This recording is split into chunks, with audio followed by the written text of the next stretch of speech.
there are these moments in life, maybe you're in one right now, where it feels like everything's just paused. Like you're stuck in this long wait, maybe going through some real difficulty, and everyone else just seems to be moving on. Yeah, their lives are progressing, things are happening for them, and you just feel left behind, overlooked even. Exactly. It's that really deep sense of being forgotten. And it often hits hardest, I think, when you're feeling vulnerable, right? Not when you're strong, when you're just waiting for something, anything to change. Yes. And that's when this question can just well up from deep inside. God, you remember me? Such a human question. Comes right from that place of waiting or pain, feeling unseen. So that's really the heart of our deep dive today. Right. We've been exploring a sermon by Dr. Bobby Allen that tackles this head on. It uses scripture like Isaiah 49, the story of Hannah in 1 Samuel. Right. And the core message coming out of that source material is loud and clear. Yes, God does remember you, unequivocally. But here's what I found really, really fascinating, something Dr. Allen really emphasizes. In the Bible, when it says God remembered someone, Yeah. it's almost like a signal. Doesn't mean God suddenly goes, oh, right, that person. No, not like he forgot. Exactly. Yeah. It means he's about to do something. He's about to step in and act on their behalf. It's this shift from awareness to active intervention. That's a powerful way to put it. It's moving from knowing your situation to actually stepping into it. His remembering is the start of his action. That idea alone is huge, isn't it? Yeah. So let's dig into that. Let's look at how this plays out in some examples Dr. Allen uses. Okay. So one of the first ones he goes to is Noah, Genesis chapter 8, verse 1. Just picture it for a second. Right. Noah's inside the ark. He's already endured 40 days of rain, nonstop. Wow. Then months, just floating. Nothing but water everywhere. Total isolation, no sign of land. And remember, he did everything God asked. Followed all the instructions. Perfectly. And still, there he is, shut in, waiting. It must have felt like being completely forgotten in all that chaos. Oh, absolutely. You can imagine feeling that way, right? Trapped, like problems are just raining down, you're surrounded by difficulty, even when you feel you've done all you can. Totally. And the big turning point in that whole story, the hinge, as Dr. Allen points out, is Genesis 8.1, but God remembered Noah. And going back to that key insight, this remembering wasn't just a thought crossing God's mind. No, definitely not. It's framed as the moment God was ready to act, he remembered Noah, and that was the sign the waiting was nearly over. He started bringing the waters down.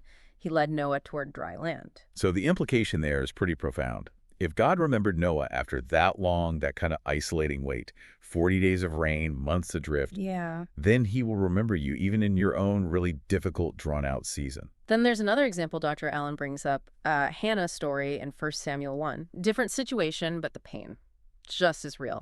She was dealing with this deep grief of infertility year after year. People mocked her. Even the priests in the temple didn't understand her prayer. She was just weeping bitterly, pouring out her soul. Gosh, that resonates, doesn't it? For anyone who's been there, crying out, pleading, feeling like you're pouring out everything you have, and just wondering, does he even hear me? Does he care? Exactly. And again, there's this turning point. 1 Samuel 1, verse 19. So simple. And the Lord remembered her. And what happens right after that? After God remembered her? Her miracle. She conceived. She had Samuel. Wow. So Dr. Allen's point here is that God doesn't, ignore that kind of desperation. He responds to it. Your tears, your prayers, those deep groans you can barely articulate, they aren't wasted. They're not meaningless. He hears. And he remembers. Okay, so we have these examples of long ways, Noah and Hannah. But then the dive takes this sharp turn, right, to the thief on the cross in Luke 23, a very different kind of remembrance. Totally different. Immediate. You've got Jesus on the cross, these two criminals beside him. One's mocking him, just like the crowd. But the other one, he says something amazing. In his last moments, broken, dying. Yeah, he just turns to Jesus and says, Jesus, remember me. That simple plea. And Jesus' response. It's instant, breathtaking, really. Today you will be with me in paradise. Not someday, but today. Right. And the takeaway Dr. Allen draws here is about the sheer scope of God's mercy and remembrance. If that man dying, feeling like a total failure, condemned, nothing left to offer, if he could be remembered by Jesus in his absolute lowest moment. Then there's hope for anyone. Absolutely. There is hope for you. It shows his remembering, his action. It isn't based on how good you've been or how much you have it all together. It's rooted in his mercy. Exactly. Available even when you feel like you've messed up too much or like life's just passed you by. So after these stories, these individual examples, the sermon lands on this incredible assurance, straight from Isaiah 49, verses 15 and 16. It uses this really tender image. Yeah, it's so powerful. Can a mother forget her nursing child? Though she may forget, I will not forget you. That comparison alone is striking. It is. And then it gets even more personal. See, I have engraved you on the palms of my hands. Wow. Just let that sink in. Engraved. It directly counters that deep fear, doesn't it? The fear of being utterly forgotten, even by those who should love you most. Yeah. And Dr. Allen really uses this to speak directly to us, the listeners. You're not invisible to God. You're not just some forgotten name in his kingdom. Your name isn't lost. It isn't misfiled somewhere. He focuses on that word engraved, like carved, etched, into the very hands of God. It implies permanence, indelible. And he makes this connection, this visual link to Jesus on the cross. When Jesus stretched out his hands, bearing those nail marks, in light of this Isaiah passage, that becomes the ultimate guarantee. You will never be forgotten. That engraving, sealed by that sacrifice, lasts forever. Okay, so that's the assurance. God remembers. His remembering leads to action. Yeah. And you're permanently, deeply known and seen by him. But knowing that intellectually doesn't always switch off the difficulty of the wait, does it? No, not at all. The feelings are still real. The question becomes, what do you do in that space? While you're still waiting, still asking, when, Lord? Or how? Right. So what practical advice does Dr. Allen offer for that? For the meantime? Well, he gives a few key things based on the source. First, and this takes real effort sometimes, keep trusting. Even when nothing seems to be changing. Especially then. Even if the situation looks exactly the same, the call is to trust that God is still at work behind the scenes, even if you can't see the movement yet. Okay. Keep trusting. What else? Keep praying. Don't let the silence or the long wait stop you from talking to him. Keep bringing your needs, your heart before God. Keep knocking, essentially. Persistence matters. Keep trusting. Keep praying. Got it. Third, keep serving. Now, this might feel a bit strange when you feel stuck yourself. Yeah, counterintuitive maybe? Kind of. But the idea is that God often moves while we are moving, while we're engaged in the things he's put in front of us right now.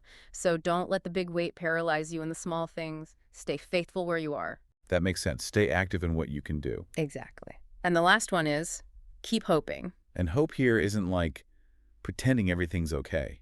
No, not at all. It's not denying the pain or the struggle. Dr. Allen presents it more like an anchor for your soul.